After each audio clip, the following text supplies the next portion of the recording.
Hello Mzansi, welcome to Mgosa Mzansi. If today is your first time visiting this channel, please do the right thing and click the subscribe button, and also don't forget to smash the like button. And there's a video of Umawelele with a new girlfriend. Umawelele ex aphiwe nalady, and ababonakala nje kumnanzi kuleya video guys, kuhleli udishiwe. Ngiyakutshela wena luka mkhisa mbamba bamba.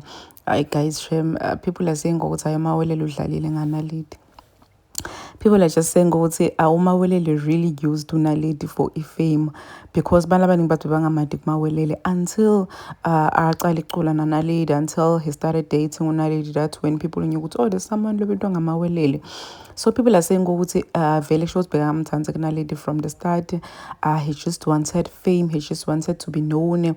Uyadi ukuthi makangangena nganalidi obvious bantu batomati, so wamuser, and now he's showing his true colors. Now uyaphuma esikhumbeni sakhe asenyoka bekaloku njena atenda ngazuthi yamthanda kunaledi just because he wanted to be famous, he wanted to be known. Now they're talking kufunako, so yamlaxaza kunaledi. So unaledi exposed umawelele on a live yesterday, asho ukuthi they broke up with umawelele because umawelele cheated on her.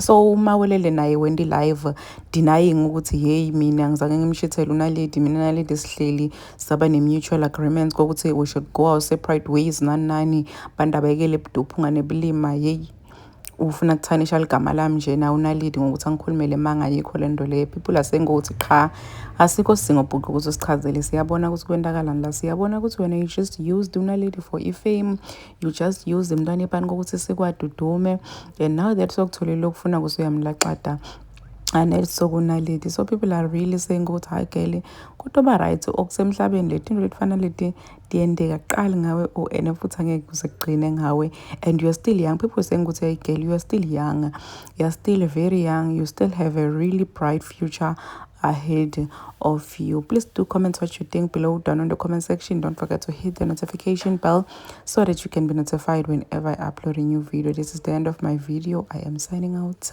Goodbye.